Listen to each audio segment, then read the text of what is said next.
mchungu. Unatupeka wapi leo? Kisa bwana tunawapeleka wapi? Mimi nimeona kwenye mitandao miongoni mwa trend stories. Endapo kishika simu utakutana na story ya miongoni mwa viongozi wa dunia, viongozi wakuu wa nchi wenye ushawishi duniani. Pengine kwa sababu ya umri, muonekano na taifa analoliongoza ni kubwa, ni Emmanuel Macron. Sasa Macron kitendo alichofanyiwa kimezua hisia za wengi sana. Iko video kwenye mtandao wa kijamii inamuonesha haimuoneshi yule mwanamama kama anampiga, lakini unaonekana mkono kama ukimslap hivi. Kwani unaniacha? Yaani Waswahili. Kwa unatembea haraka kuliko mimi na vitu vingine kama hivyo. Sasa maneno yanatokea wapi? Watu baada ya kumuona, watu wengi unajua walikuwa hawajui kwamba yule mama ni mtu mzima zaidi ya Emmanuel. Ni mrefu hivi. Ndio. Lakini ile kama kule kile kibao kilikuwa ni kibao, kwa sababu sisi watu ni wambea. Unaweza ukute walikuwa wanaongea wenyewe wakafanya hivi. Yaani wewe. Lakini sisi tulivyo kitafsiri, tumetafsiri hivyo. Yes. Si ndio? Sasa changamoto imekuwa kubwa. Asante. Changamoto imekuwa kubwa sana. Yes. Yaani na imedhihirisha kwamba kama kweli kadundwa basi ukatili jamani kwa wanaume. Sasa mimi siku moja nilishawahi kusema, kwa bahati mbaya nilitukanwa sana. Niliwahi kusema siku moja, nikasema napongeza sana juhudi za kumuinua mwanamke. Lakini hofu yangu ni kwamba kwa bahati mbaya wako watu wanaobeba ajenda, harakati. Hawatafuti usawa. Wanamuinua mwanamke. Sawa. Changamoto nilikuwa naiona mpaka nikasema vile ni kwamba miaka 20, sasa hata haijafika 20. Tutahama harakati. Tutakuwa tumpigania mtoto wa kike, tutampigania mtoto wa kiume. Itakuwa inaenda hivyo hivyo. Kwa ule usawa hautafuti kwamba kuna mmoja alikuwa ana 2.5, mwingine alikuwa ana 4. Sasa tumuinue huyu ili wawe sawa. Tunazidisha pale. Kwenye 2.5 tunaitafuta 5 awe juu. Yaani usawa kwa wanaharakati wengine. Mwanamke kuwa juu ya mwanaume ndio unatafsirika ndo usawa. Sasa kitendo kama kile kwa yule ndo amri jeshi, yule ndo head wa nchi, amepigwa hadharani kibao. Yes, kwanza tunapomzungumzia Emmanuel Macron, tunazungumzia ni moja tunasema wale global leader, viongozi wa kidunia. Kuna nchi za Ulaya, kuna bara Ulaya, kuna mataifa ambayo yamekuwa na ushawishi mkubwa sana, ambayo ni Ufaransa chini ya Emmanuel Macron na chini ya na Ujerumani ukitazama. Na haya ni mataifa ambayo yamekuwa yakishawishi sana sera za kimataifa na hata sera za ulimwengu. Ukiacha Marekani katika Amerika Kaskazini, lakini nchi ya Ufaransa imekuwa ni nchi ambayo ikiwa na ushawishi mkubwa sana, na hata katika sera za kiuchumi, za kiusalama sasa hivi takriban euro milioni 800 wanajaribu kuchangishana kuhakikisha kwamba wanaweza kujitegemea wenyewe katika masuala mazima ya kiulinzi. Kwa story ya jana ya mke wa Emmanuel Macron kuweza kama kumsukuma au kumpiga kibao mume wake rais wa Ufaransa imetrendi sana kwenye mitandao ya kijamii. Na ukitazama ni kwamba Emmanuel Macron ni rais kijana, unajua miaka 47. Alafu mama ana 72. Mama ana 72. Na mama unamrudishia, unaweza kulani.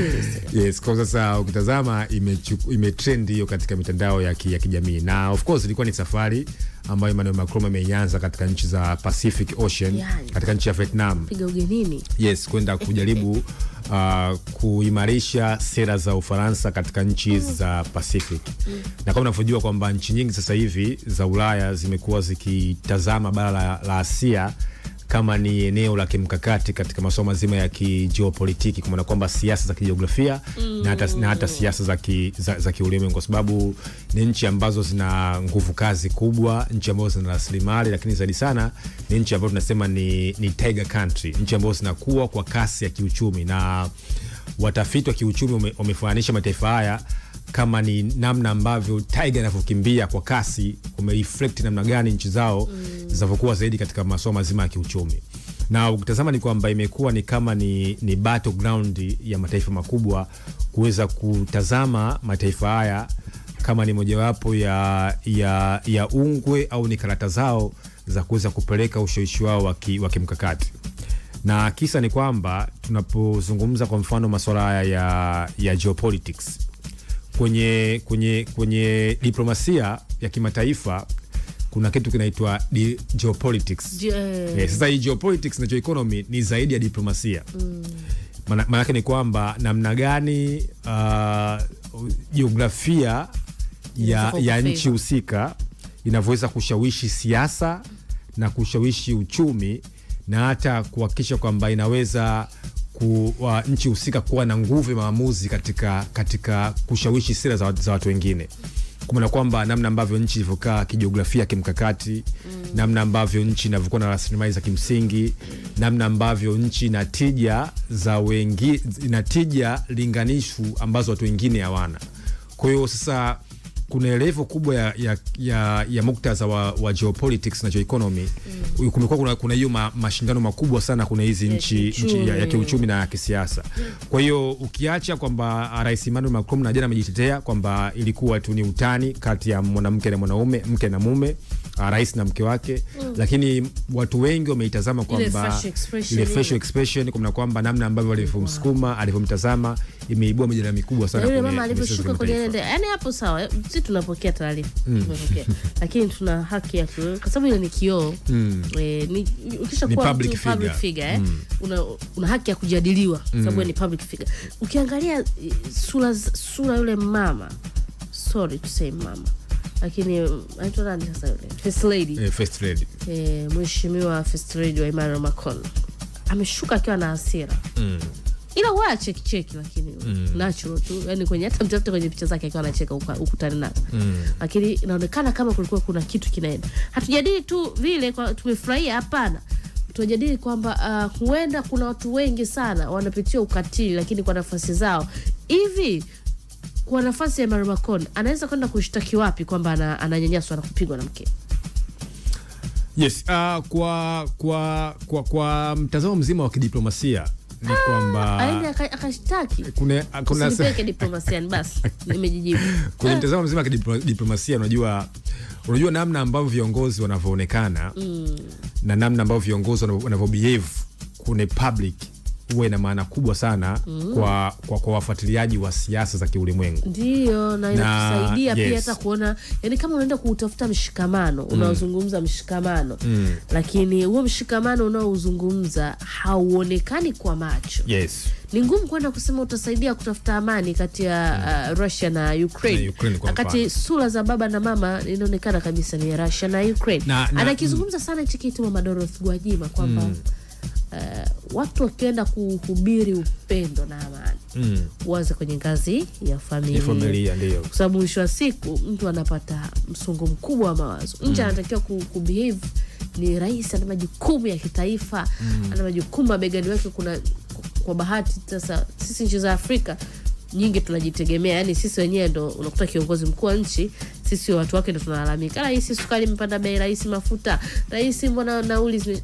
Lakini wale nchi zao mbali ya wananchi wao wanaowaongoza, kuna mataifa unakuta kwa mfano Rwanda anamtazamaje Ufaransa, yes. Kuna mtu anakutazama wewe pia kama babake au babu yake hivi, kwa hiyo anatamani kusikia kwako, anatamani kujifunza kwako, anatamani kula na hela zako.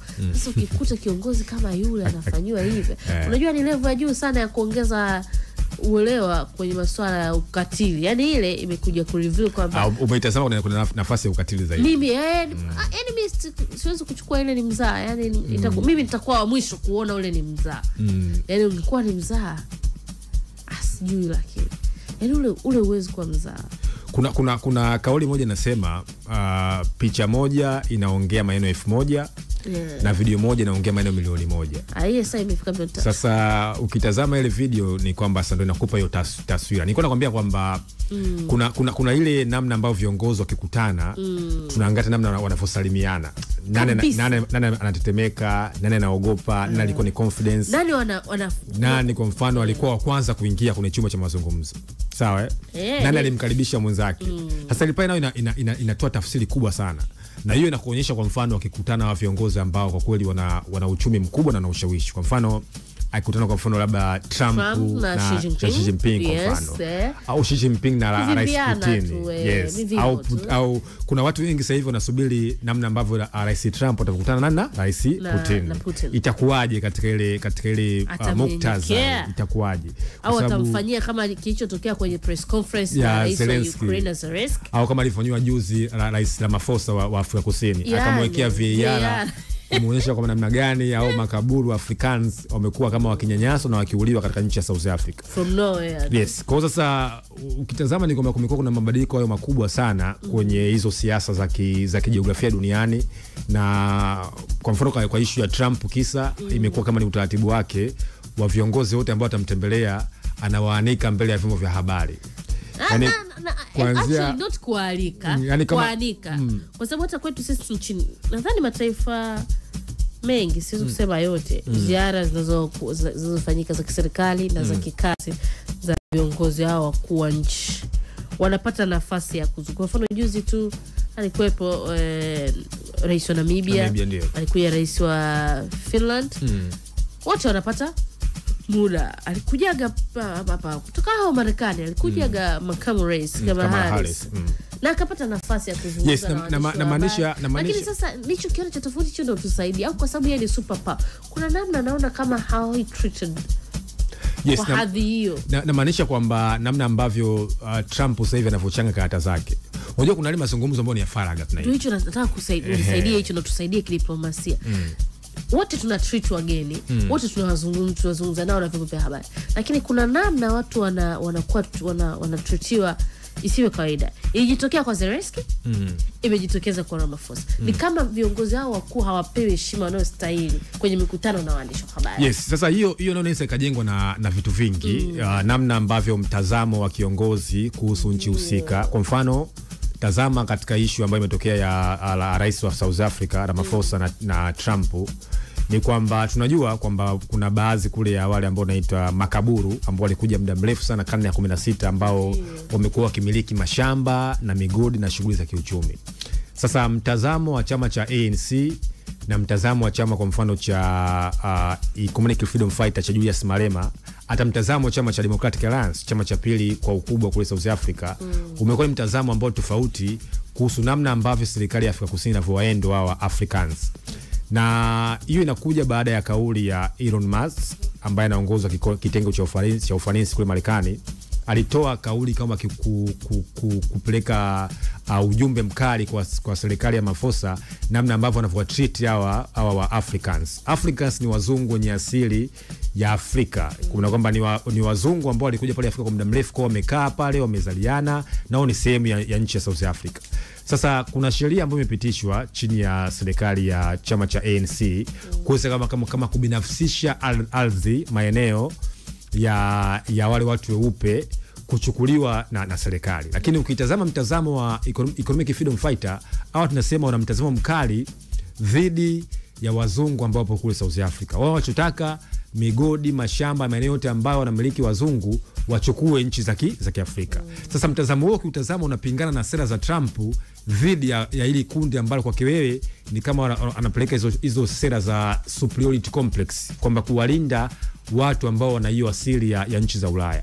Na kimsingi ni kwamba inakuonyesha namna ambavyo hata Trump mwenyewe alipopeleka hiyo VAR kwa Rais Ramaphosa. Na kimsingi ni kwamba ukitazama zile picha za video ni kama Ramaphosa hakujiandaa na namna ambavyo Trump alikuwa mwenyewe kama tempo yake pia ilipanda. Yes, lakini vile kutazama viongozi wengi ambao wamemtembelea Rais Trump, utazama kwa mfano Emmanuel Macron mwenyewe, tazama kwa mfano Waziri Mkuu Modi wa India, tazama kwa mfano sasa hivi Ramaphosa, Waziri Mkuu mpya wa Canada, wengi amekuwa akifanya diplomasia hiyo ya uwazi zaidi. Kwa maana kwamba yeye amekuwa afanye mikutano ya faraga, waandishi wa habari wanapata fursa ya kuzungumza masuala makubwa ya kiulimwengu. Lakini vile Trump ni mtu ambaye anapenda kuweka historia.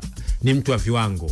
Ni mtu ambaye anatamani kuonesha dunia kwamba yeye ile sera yake ya Make America Great Again, kwa maana kwamba kuifanya Marekani kuweza kuwa kubwa kwanza, kuwa kubwa tena, iweze kurudi tena. Kwa hiyo amekuwa akiwaanika viongozi wenzake kwenye ikulu ya White House, lakini wengi wamekuwa sawa kiita hizo mikakati ya diplomasia kwa namna gani viongozi huyu kama amekuwa akiwavunjia heshima viongozi wenzake wa mataifa mbalimbali. Basi tuishie hapo. Tunachokisubiri kwa hamu sisi wafuatiliaji tu, Nyo diplomasia mnaeno mnayotazama. Tunachosubiri pia kwa hamu kuona atakavyokutana na gwiji huyu Vladimir Putin. Yes. Itakuwaje? Ataruhusu waandishi wa habari wamchomekee maswali hivi kwa juu? Au kuna heshima au atamwekea vijana ya Ukraine si ya wapi? Atamuonesha kwamba hapa ulijibu hiki, ulimaanisha. Kwa hiyo tutaona, na itatusaidia kutafsiri kwamba anachokifanya ndio usawa wake sasa hivi wa uhuru, au ni kuna namna ameamua kutweza watu na kuwainua watu. Tutaona hapo saa 2 kamili. Saa 2 umeelewa hiyo? Tunarudi na news update saa 2 na